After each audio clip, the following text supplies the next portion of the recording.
1 फरवरी 2003 दुनिया के इतिहास का ऐसा मनहूस दिन जिसने पूरी दुनिया के लोगों की आंखें नम कर दी थीं।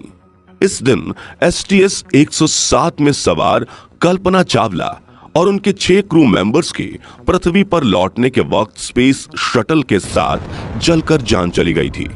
लेकिन क्या आपको पता है कि इस स्पेस शटल के लॉन्च के अगले ही दिन इसे अंतरिक्ष में भेजने वाली अमेरिकन स्पेस एजेंसी नासा को इस बात का अंदाजा लग चुका था कि आगे क्या होने वाला है, लेकिन फिर भी उन्होंने अपने एस्ट्रोनॉट्स को इस बारे में जानकारी क्यों नहीं दी और लॉन्च से पहले कई बार इस कोलंबिया स्पेस शटल में टेक्निकल प्रॉब्लम आई थी, तो इसे आखिर लॉन्च किया ही क्यों गया और क्या कल्पना चावला को बचाया जा सकता था?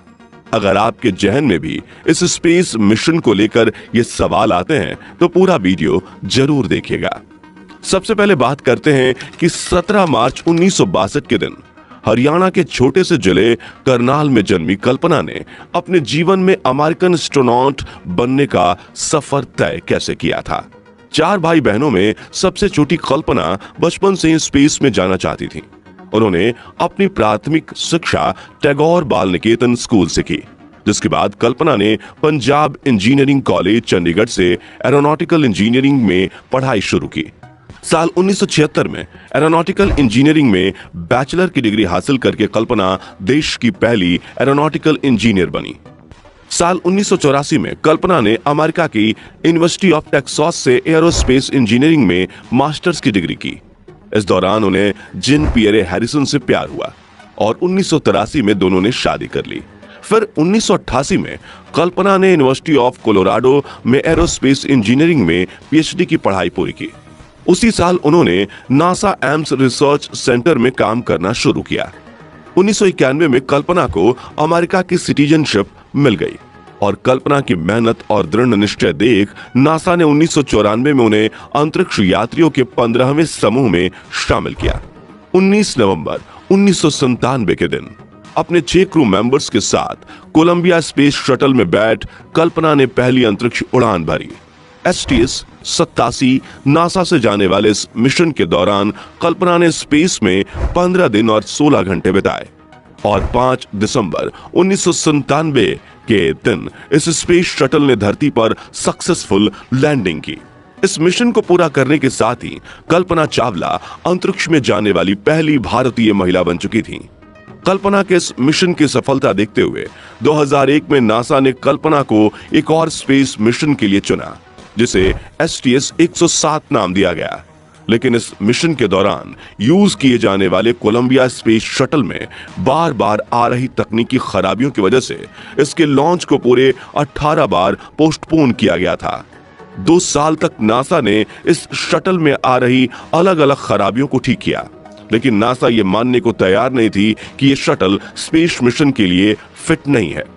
बस वो उसे बनाए जा रहे थे और फाइनली नासा को लगा कि ये स्पेस शटल अब मिशन के लिए पूरी तरह से तैयार है और 16 जनवरी 2003 के दिन इसे लॉन्च करने का निर्णय लिया गया। इस लॉन्च के दौरान क्रू मेंबर्स काफी खुश दिखाई दे रहे थे, क्योंकि उनमें से कुछ क्रू मेंबर्स जिंदगी में पहली बार स्पेस में जा रहे थे, लेकिन उन्हें ये पता नहीं था कि ये उड़ान उनके जीवन की पहली और आखिरी उड़ान होगी। खैर 16 जनवरी की दोपहर को कोलंबिया स्पेस शटल ने अपने रॉकेट के साथ फ्लोरिडा के कैनेडी स्पेस सेंटर से अपनी 28वीं उड़ान भरी और कल्पना का क्रू सही सलामत स्पेस में पहुंच गया, जहां उन्होंने 15 दिन 22 घंटे और 20 मिनट तक स्पेस में रहकर अपने मिशन को पूरा किया।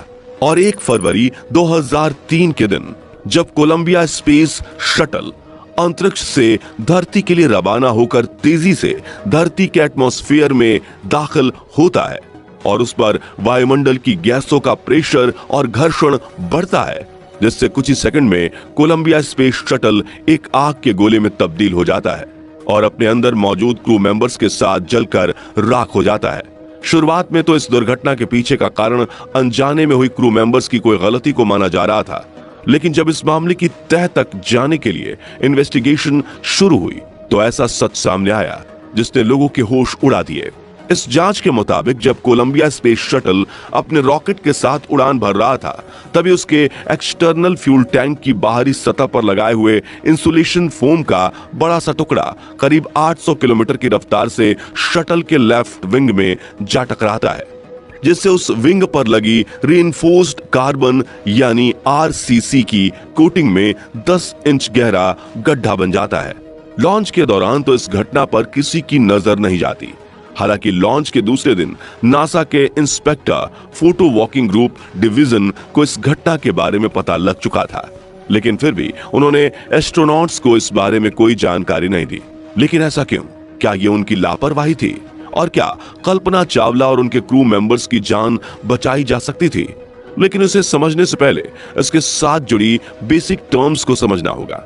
दोस्तों, आप ये तो जानते ही होंगे कि जिस स्पेस शटल में एस्ट्रोनॉट बैठकर अंतरिक्ष के लिए रवाना होते हैं, उस स्पेस में पहुंचाने के लिए रॉकेट का इस्तेमाल किया जाता है। इस रॉकेट को ग्रेविटी के अपोजिट ले जाने के लिए सबसे जरूरी होता है फ्यूल, जो कि दो तरह के होते हैं, liquid and high fuel. Liquid fuel में लिक्विड ऑक्सीजन और लिक्विड हाइड्रोजन का इस्तेमाल किया जाता है।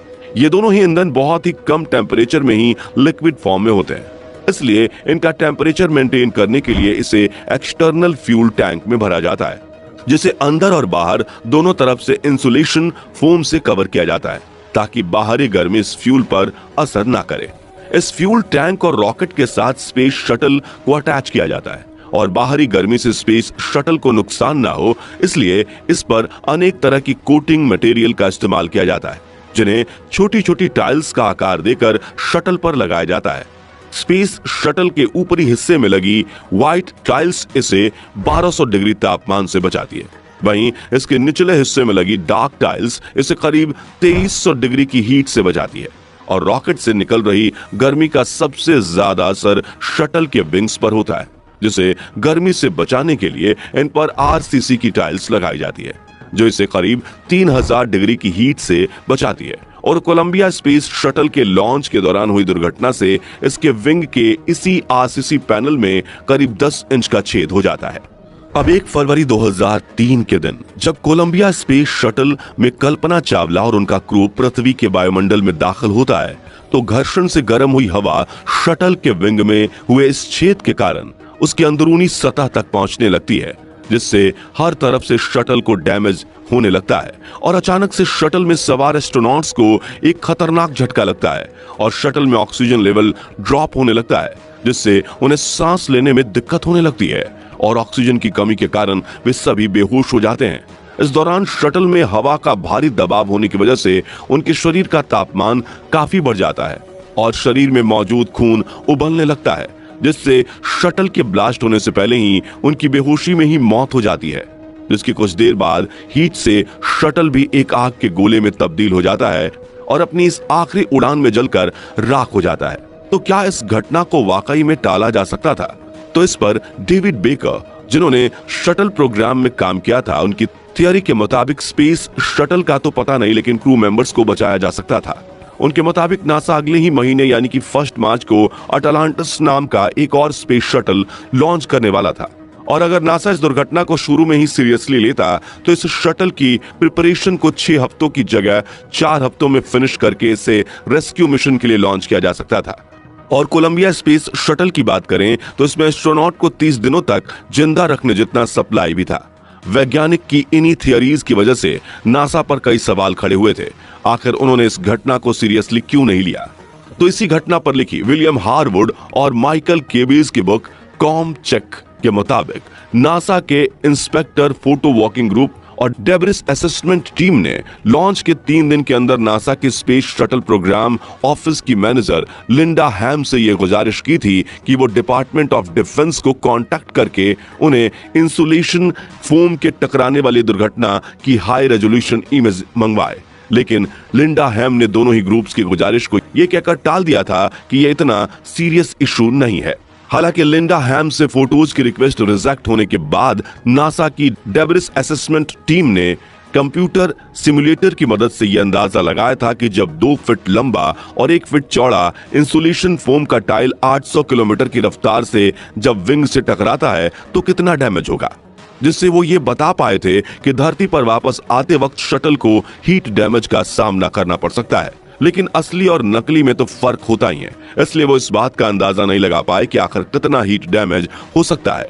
1 फरवरी 2003 के दिन उन्हें इसका सटीक जवाब तब मिला जब शटल दुर्घटना हो गई थी। तो दोस्तों, हमें इस घटना से ये सीख मिलती है कि एक छोटी सी लापरवाही बड़ी दुर्घटना में तब्दील हो सकती है। इस वीडियो में हम किसी पर इस दुर्घटना का इल्जाम नहीं लगा रहे, बस यहाँ हमने इंटरनेट पर मौजूद जानकारियों को इकट्ठा करके प्रस्तुत किया है। तो अगर आपको ये वीडियो पसंद आया हो तो जल्दी से इसे लाइक और शेयर करने के साथ जानकारी से भरपूर ऐसी वीडियोस देखते रहने के लिए चैनल को सब्सक्राइब और बेल बटन को जरूर प्रेस कर दीजिए। धन्यवाद।